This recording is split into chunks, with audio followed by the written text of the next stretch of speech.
Hey everybody, welcome to another episode of Prepper Talk Radio. This is our weekly live. If you haven't been tuning in, make sure you tune in every Wednesday night, 6 p.m. Mountain. We go live on YouTube, in our Facebook group, and of course, always on our Facebook page. But most importantly, I was like, where are you going with that, bro? I don't know either. Most importantly, we are radio for the ready-minded. We are here to help you get better prepared. This is the preparedness podcast of all podcasts. And as you see, if you're watching us live, it is Paris and Scott in the house tonight. Shane is on the road. We freaking love that guy and hope he drives safe, and miss him in this episode as we talk about things that actually will change your life, things that matter, things that help you to be better prepared, better person, better human, better man or woman, better father, husband, wife, mother. Like, we're going to get into some seriously awesome quotes and talk about some philosophies to live by beyond just prepping tonight. Now I'm excited. I've been excited. We talked about this last week and I'm like, yes, this is my jam. This is what I want to talk about. So thank you everyone that's in here, that's contributing live. Share your favorite quotes that help inspire you to be a better person, to live a more ready-minded life, or just to help you be a better person. Please dump those in the comments as we go. But as a reminder, this episode is brought to you by Jase Medical. We gave away our medical kit last week. If you haven't got your emergency antibiotics, go to jasemedical.com. That's JASE medical.com. Use the promo code PrepperTalk, spelled out. That'll save you $10 on some life-saving antibiotics. Paris, how you doing, my brother? Dude, good. Always love coming on and being a part of the show. Even if my day is going a little strange, it kind of helps me refocus and get back in. There's one of my favorite quotes, speaking of quotes tonight, comes from the Bible. And it says, if you lose your life in the service of others, you will find it. And that's kind of how I feel. Like, sometimes you feel like you're lost and a little bit like, wow, man, what's going on with my life and my day? Coming into this thing and just providing some service that I feel like is service anyways. Losing my life in serving others and helping others get better prepared helps me to get refocused and get back going again. So I really I look forward to the lives, especially. Me too. Kind of gives life a little bit extra purpose, right? To band together with our brothers and sisters in preparedness. There's quite a few of you guys that have joined in on the live. Make sure you hit that share button, get it out to everybody. Hit the like button for sure to help us get the algorithm knowing what to put it out to. Well, it's funny because I look forward to this because I learn every time we do this. I learn in preparation, but I also learn something new just hearing your feedback or Shane's feedback or our listeners' feedback. And they're like, hey, have you tried this? And I'm like, I don't even know about that. Let me try that. And it's exciting and it's fun. Yep. I went to I was at the Shutah event this last weekend. And so that was a lot of fun. And it was neat to actually have a couple people come up and say, hey, I think I've listened to your show. And my wife listens to your show. And I was listening to an episode just a couple of days ago. And it was about this and that and the other. I'm like, yeah, we were, so I'm like, that's us. I'm the guy, Paris, that was, one of the hosts. And then there was a lot of people that had never heard about us too, which is cool because that means we have a lot of opportunity for growth. So it was just like, hey, come listen, come watch. Hopefully some of the people that are going to be logging in here in a little bit are going to be from that event that they said they'd come on, they'd watch and listen in. But so we'll see. And don't forget to come see us this weekend. We're going to be, when this posts up next week. Well, actually this posting up now, but come see us the 2nd and 3rd at the Be Prepared Expo in Farmington, Utah. So if you're anywhere near, come on, get out here. It's gonna be fun. We're gonna have a booth. We'll do some interviews and some videos while we're there, some live streams. But it's gonna be a ton of stuff like that. Those are the events that I love. Like that's always been my hobby. My passion is prepping. When I ran PrepperCon, like I loved but hated the event because I couldn't go play with all the stuff. I couldn't go learn about all the new products that came out. I couldn't figure out the new technologies. I didn't have time. I was putting out fires all day long. But I love hearing the feedback at the end of the day of everyone telling me how great it was. Oh man, I got this. We're better prepared now because we did this. And that's what those events are supposed to be for. Help you get better. And that's so awesome. With that, let's talk about some things that can help us get better. you talked about getting into the service of your fellow being.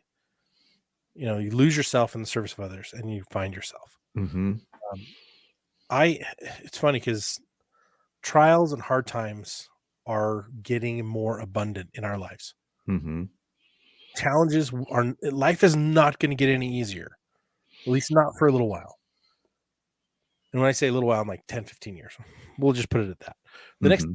15 years, we're going to see the orange pressed against the pulp masher to get every last little bit of juice out of us that life can get, because that's the prophecies, that's the promises, that's just watching the news, what's happening. And so it brings me to one of my quotes, and it's all about attitude. Joseph P. Worthland. Love this guy, and his mom's brilliant. And this is a quote he got from his mom, but he says, for any adversity, for any problems, for any challenges, we can learn to love it. As we look for humor, seek for an eternal perspective, understand the principle of compensation, and draw near to Heavenly Father, we can endure hardship and trial. We can say, as did my mother, come what may and love it. I have that quote, just the come what may and love it on my door. It's I see it almost every day, and I'm reminded, I'm like, you know what? I need a better attitude. Mm-hmm. I can choose, that's a choice. I can choose to love whatever's coming down the pipeline, to love the moment that I'm in right now, and to choose to be happy, or I can choose to be completely miserable. And I find myself being miserable sometimes, and I'm like, oh no, wait, dang it. My wife will Mm-hmm. say, because I introduced her to this quote, my wife will say, hey, what's that quote? Oh yeah, come what may and love it. Are you loving it? she'll Mm-hmm. get me, and I'm like, I need to work harder on that.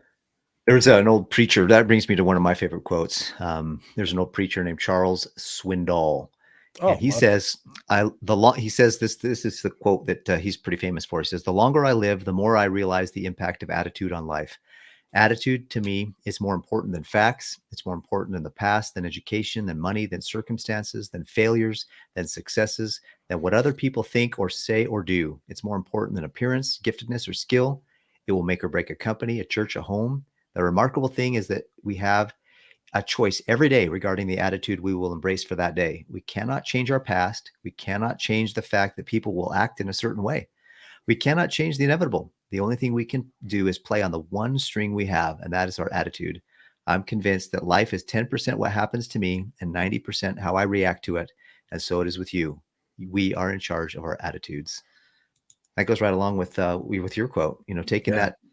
I love that. Or, what you said in your quote about taking the eternal perspective. And that's something that a lot of people have a hard time with. And it's something I think that is lacking in today's world, where people just want to have the immediate gratification. Like, no, I want the pleasure now. I want to be called this pronoun now.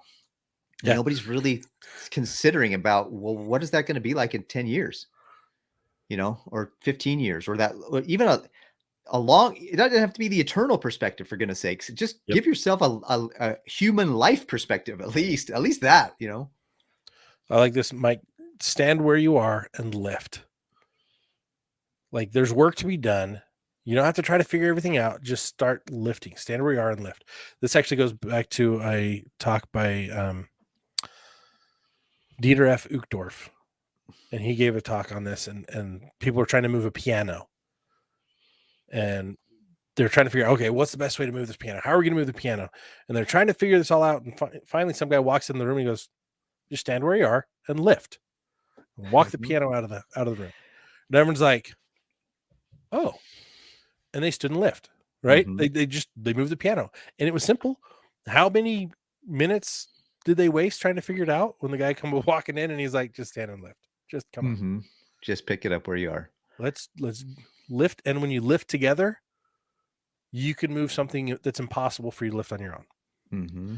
But I think mental toughness and problem solving are two of the biggest opportunities we have to fix in our lives going forward, because it's not getting any easier. And we see more and more people having emotional trauma from daily living, mental traumas from daily living. I've heard so many people claim PTSD on just the simplest things. And I'm like, how is that PTSD? How is that traumatic? Your alarm went off this morning. How is that traumatic? You set your alarm, Mm-hmm. right? People are abandoning sense and reason in hopes of finding a safe place, not willing to try hard things or work on their mind and their emotions to overcome those challenges. And yesterday at work, it was funny. There was a kid who showed up and he was like immediately went to my boss and was like, "Hey, I'm ready. I'm not really ready, but and he's just like, you could tell he's like emotionally and mentally kind of like falling apart. Mm-hmm. And within 20 minutes, he was leaving for home. Now, what's funny about that is I heard him say, "Well, I didn't have a good breakfast, so I don't know if I'll be able to work today. I really want to be here, but I'm just not sure I'm ready to be here." Mm-hmm. And this kid's like 22 years old. Dude, Wow. you're an adult. Yeah, or should be. Like, where's your mental toughness?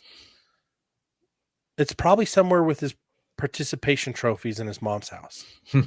Like, that's the sad reality.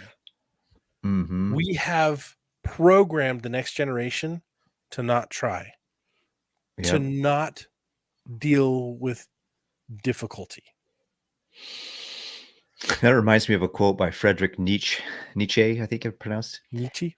Nietzsche. He says, "He who has a why to live for can bear almost any how."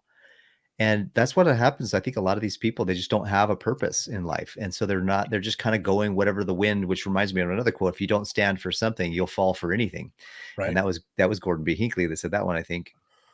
And so we have to have a why in our life. We have to have something that's motivating us and helping us get through those struggles, because life's not easy. Life is there is a ton of suffering.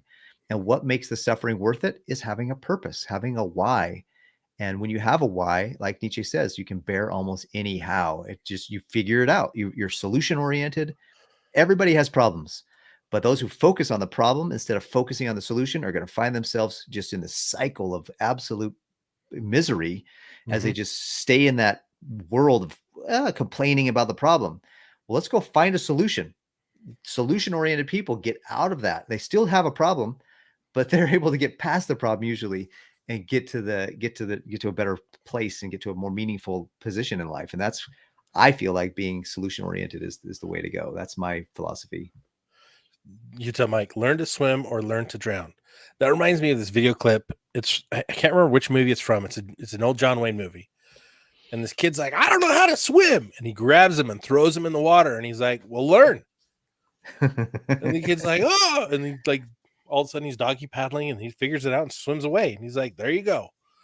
He figured it out. There's no way to learn how to do something without actually doing something about it. Like, you have to do to learn. Even if you're doing it wrong in the beginning, like, you'll figure it out and get the right way. It's even better if you have a coach, right? But he didn't need. Oh, movie was Hondo. Thank you, Mike. Yeah, John Wayne was like, he was no holds barred. Like, here, this is what it is. Yeah, the reality check was so good with him. And what's funny is the quote by Nietzsche is basically how Simon Sinek has made his fortune. You know who Simon Sinek is? The name sounds familiar. He's the guy that speaks about, he's got a TED Talk and all this, finding your why. Oh, yeah. Okay. Off that quote, basically. Yeah. Like, that's how vital, how important our why is. Like, I went to the World Congress on the Family years ago.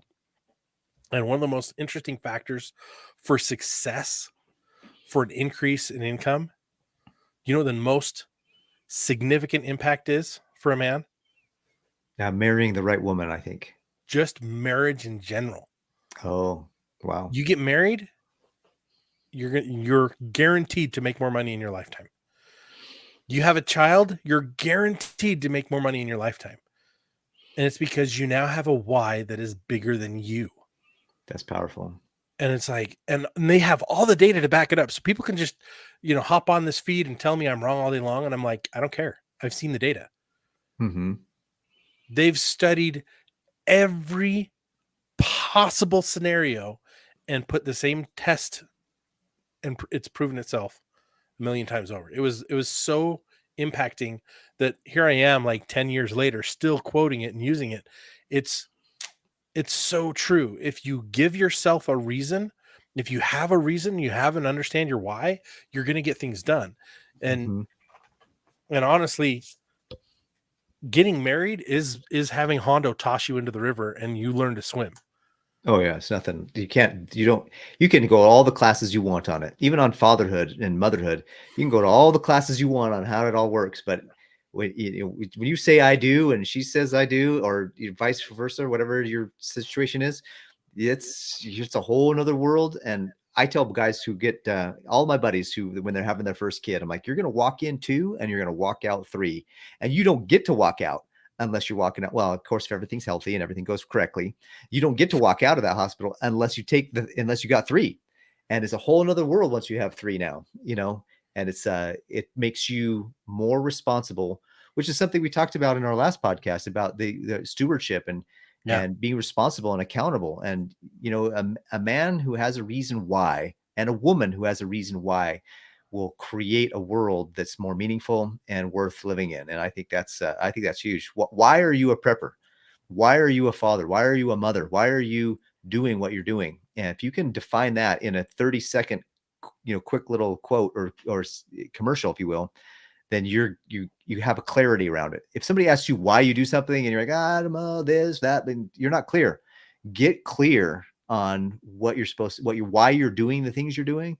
And I promise it will help. And that's a reminder to me. That's a reminder to me of what I need to be doing. I'm hungry. And there's my why. That's one of my whys. Hey, everybody, this is my son Ossian on screen, who's hungry now. Did you eat your food? I'm so hungry. Okay, I'll come get you more food. Say goodbye. Oh, cheers. Oh, That's awesome. You want chips? That was the perfect timing for showing us your why as a father and keeping us motivated. That's some good stuff. And really, he's like a complete mini me. Ossie, what's your shirt say? Can we turn and show them? Oh, too close to the camera. Let's see. You can't get it. It says Model Prepper. It's one of our t-shirts from PrepperCon. That's awesome, dude. Back in the day. But it's like, this is why I prep. Like before I prepped, or before I had my family, I still prepped for B. Mm-hmm. Right? I've always believed you've got to be there for your community if you can be. Because if you're not prepared, you're going to be a drag on that community. Mm-hmm. Like you buy a house, you're committing to that neighborhood. Like you buy that city, you're committing to that city. Like it's not like everything everybody owes me.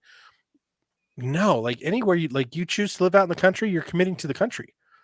You're committing to nature. Like you're making that commitment. You're making that bed, so to speak. Now you got to lie in it. And so you've got to be ready, willing, and able to be a solution provider as opposed to just another problem, another mouth to feed, another issue that your neighbors are going to have to deal with in trying to rebuild after the crap hits the fan.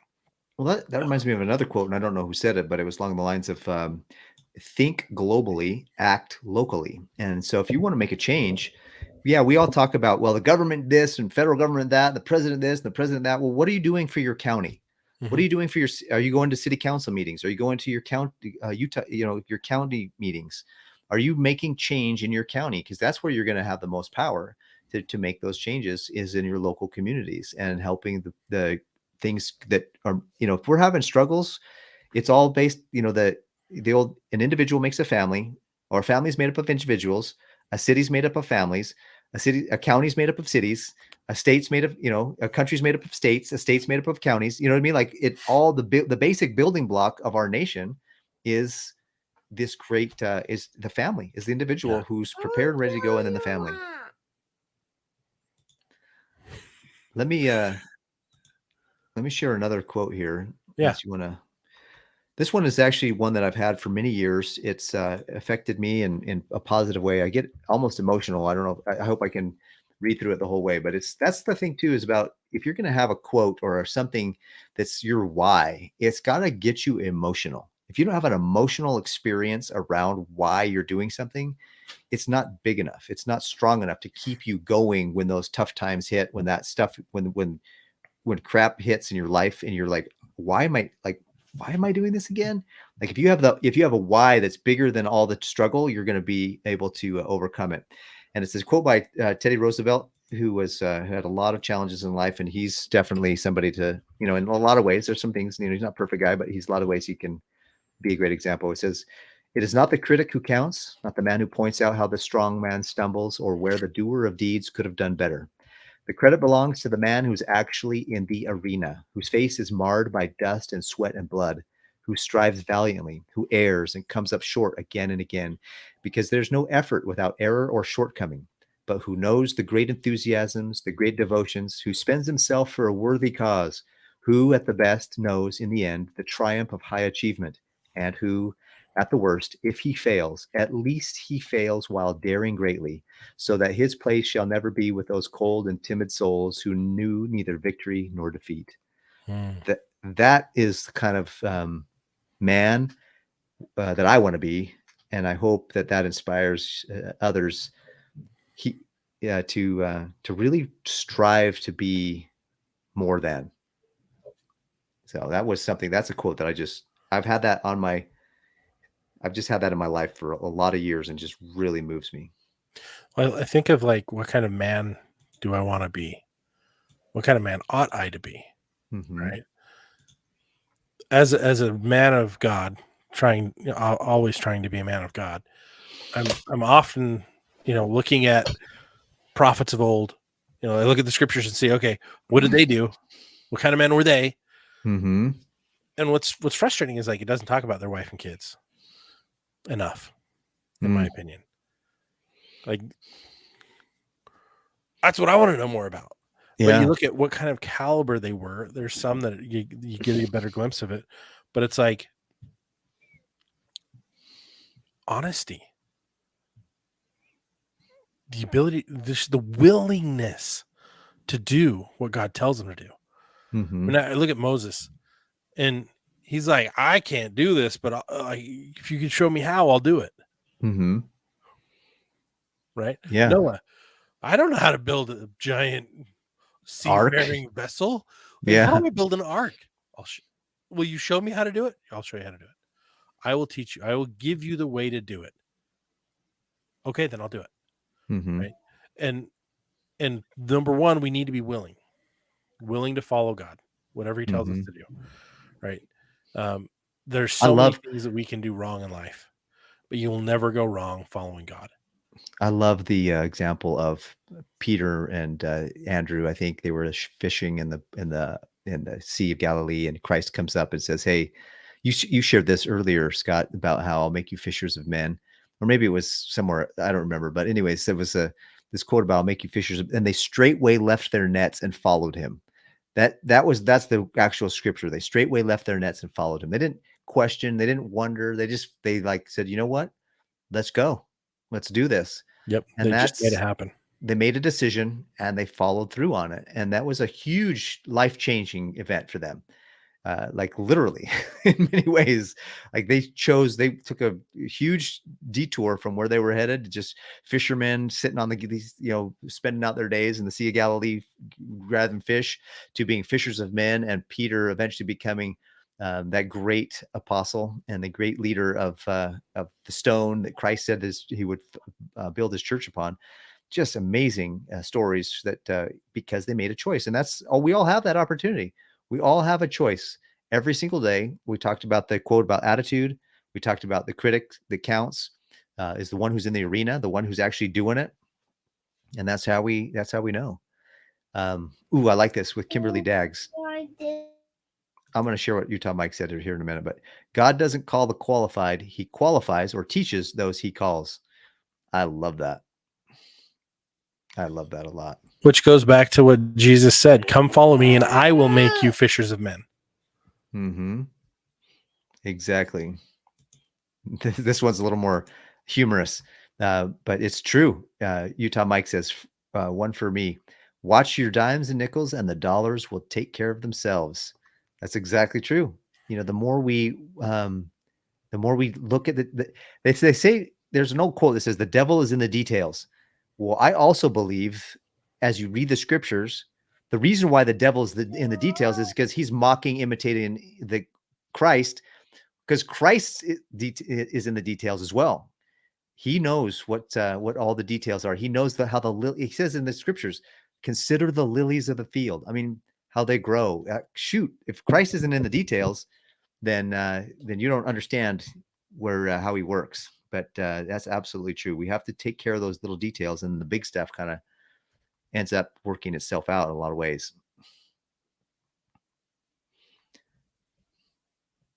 So that's powerful. That is powerful.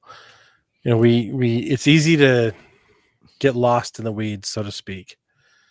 But if you focus on the little things, they stack up and become big things.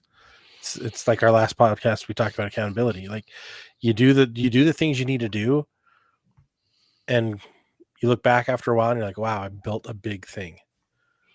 I made this accomplishment, right? And you measure it against yourself, not against somebody else's ruler, not against somebody else's what they say you should be doing. You measure it against where you've been and where you are and where you want to be, and then you can kind of grade or give yourself your own accountability on that. And like, man, I have to. You love Jordan Peterson. Mm-hmm. I have to share a quote. Do it. Like, what kind of man ought we be to be, right? Mm-hmm. Well, I want to be a man of God, but I also want to be a dangerous man. Yeah. So he says a harmless man is not a good man. How do you measure their goodness, right? If you're not capable of violence, there's no violence in you. Mm-hmm. But if you can tame that, let me go back to the quote. A harmless man is not a good man. A good man is a dangerous man who has that under control. Yep. I think of the Spartan warriors. They were warriors first, and then they had their trade. Mm-hmm.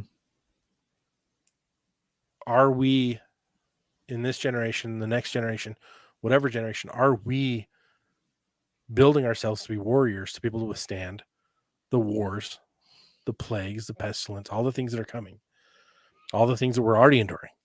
Mm-hmm. Right? You have to be, otherwise you're not going to stand. Yep. Absolutely. I don't know if you guys can see this, but I love these books, these Stoic books. This one is Ego is the Enemy.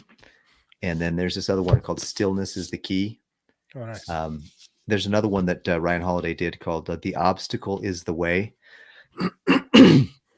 And it goes through a bunch of stories about people that have overcome great things and or developed a stoicism, which is the ability to stay in control and stay disciplined, even when all the storm rages around you.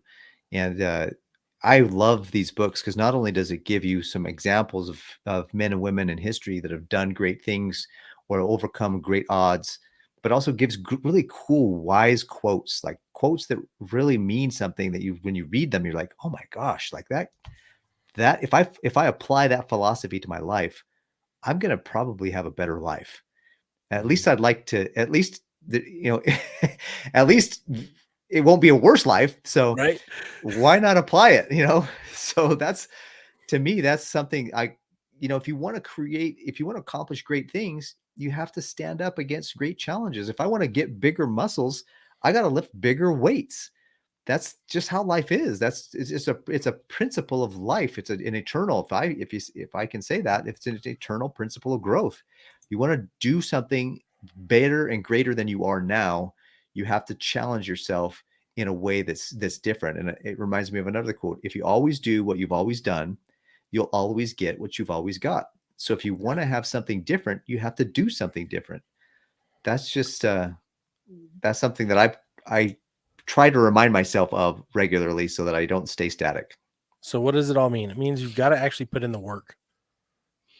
You've got to make some decisions. and you've got to actually put in the work for all of these things, all these quotes, all the things we're talking about. Like, so what are your rules of conduct? What are your benchmarks? How are you going to measure yourself now and throughout your life? Like, let's fast forward. Paris lived 100 years old. Scott lived 100 years old. See, if Paris lived 100 years old and passes away, then I'll be going to his funeral. He's a little older than me. So, and I'm going to live 100 years old. So, like, at that moment, did you live up to everything you wanted to live up to? How do you measure that? How do you look back on your life? For me to have any measure, I have to have something, I have a set standard to live towards. Mm-hmm. Right? So what are your rules of conduct? What are you going to do? How are these quotes going to make a bigger impact than just listening to them? Mm-hmm. Once, hey, I listened to the podcast. It was great. Good job, guys. Well, what is this going to affect you long term? It won't if you just listen to it. Mm-hmm. It's meaningless if you just listen to it. But if you do something to accompany what you've listened to, there's a chance that it's going to affect your life. Yep. I've got some of these quotes hung up throughout the house. That helps. But what's making me be a better man? What's making me be a better person for my community, for my country, for God, most importantly? And it's diligently putting in the work daily. Mm-hmm. Am I talking to God every day? Check. Am I listening? That's key. Right? Not always check. But consistently, I'm trying to check that off daily. Mm-hmm. But I think that's where we err the most, is when we're not listening. Right? Are my wife's needs met that I can meet? And for you ladies, are your husband's needs met that you can meet? Because there are things that you can't. There are things they've got to work on for themselves that you can't fix. There are things they've got to go to the Lord about. He'll make them fishers of men, right? He'll fix his or her problems if you follow him. In prepping, who's going to feed your family? Who's going to cook your food? If the power goes out, if the lights go out and it's 7 days, 10 days, 14 days in, are you still thriving because of what you've committed to do now? If you have, like, go back to our website, preppertalkradio.com. If you're new to this and you're trying to figure out, okay, great info, guys, what do I do? Go to preppertalkradio.com. Click on the free resources, put in your information, download the guides. We've got guides for emergency kits, your 72-hour kit, your 96-hour kit, your bug out bag, whatever you want to call it, your kits. Deck it out, get it ready. Plan to shelter in place. But there's plans for kits. There's also your food storage calculator and tracking download, where you can actually download and keep track of all the stuff you have. You need to run your house like a storehouse. Oh, we're running low on something. We never ran out of something. You pull a can, you order another one. You go to the store and whatever you pulled that last week, that's what you're going to buy to restock for the next week. Yep. Rotate. And that's all part of being somebody that's responsible, somebody that is accountable, somebody that recognizes and owns their stewardship for what they're doing in life and what their path that they're on. And the path, not only that they're on today, but where are you headed? Like, you got to think about your today, your next week, your next month, your next year, your 5 years from now. We're all going to be 5 years older in 5 years, assuming that everything goes as planned, which is to stay alive and not have some tragedy hit our family between now and then. So in 5 years, what is your life going to be like? Have you written it down? Have you done a plan? Have you gotten to the point where you could, and this is something that a lot of these coaches do, life coaches will do, is they'll have you write your own eulogy. If you were to die, Scott mentioned earlier, if I lived to 100 and I died and he would actually be at my funeral, what would the eulogy be? What would I want somebody to say about me? Would I want them to say that he was a couch potato, or would I want them to say something along the lines of, man, that guy strove to do his best every day, to follow God, to be a citizen of his country, and to love and protect and provide for his family?